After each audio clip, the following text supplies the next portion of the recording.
Cake చేయాలి అంటే మైదా పిండి, పంచదార, ఎగ్స్ ఇవన్నీ కావాలా ఏంటి? అవేవి లేకుండా కూడా సింపుల్ గా గోధుమ పిండితోటి bakery style sponge cake prepare చేయొచ్చు. ఎలా తయారు చేసుకోవాలో నేను చూపిస్తాను, మీరు కూడా ట్రై చేయండి. ముందుగా ఇలా కేక్ బేక్ చేసుకోవడానికి సరిపడంత పెద్ద గిన్నెలో ఒక స్టాండ్ పెట్టి 5 నిమిషాలు ప్రీహీట్ చేసుకోండి. తర్వాత మిక్సీ జార్ లోకి 1/2 కప్పు బెల్లం తురుము, 1/4 కప్పు ఫ్లేవర్లెస్ ఆయిల్, అలాగే 1/4 కప్పు వరకు పాలు పోసి మెత్తగా గ్రైండ్ చేసుకుని తీసుకోండి.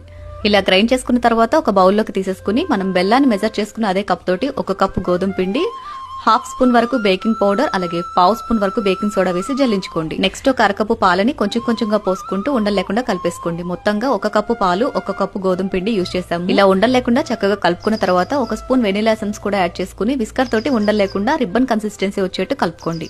నెక్స్ట్ ఒక A4 షీట్ కి ఆయిల్ అప్లై చేసుకుని కార్నర్స్ కట్ చేసి మనం కేక్ బేక్ చేయాలనుకుంటున్న గిన్నెలోకి ఈ విధంగా పెట్టేసేయండి. కేక్ అస్సలు అంటుకోదు ఇలా చేయడం వల్ల. రెడీ చేసి పెట్టుకున్న కేక్ పిండి అంతా కూడా ఇందులోకి వేసేసుకుని పైనుంచి కొన్ని జీడిపప్పు అలాగే కొద్దిగా ట్యూటీ ఫ్రూటీస్ యాడ్ చేసుకోండి. చూడటానికి కేక్ కలర్ఫుల్ గా టేస్ట్ కూడా బాగుంటుంది. తర్వాత ప్రీహీట్ చేసి పెట్టుకున్న గిన్నెలోకి ఈ కేక్ బౌల్ పెట్టేసి మూత పెట్టి మూత మీద ఏదైనా వెయిట్ పెట్టి 40 మినిట్స్ పాటు సిమ్ లో బేక్ చేసుకోవాలి.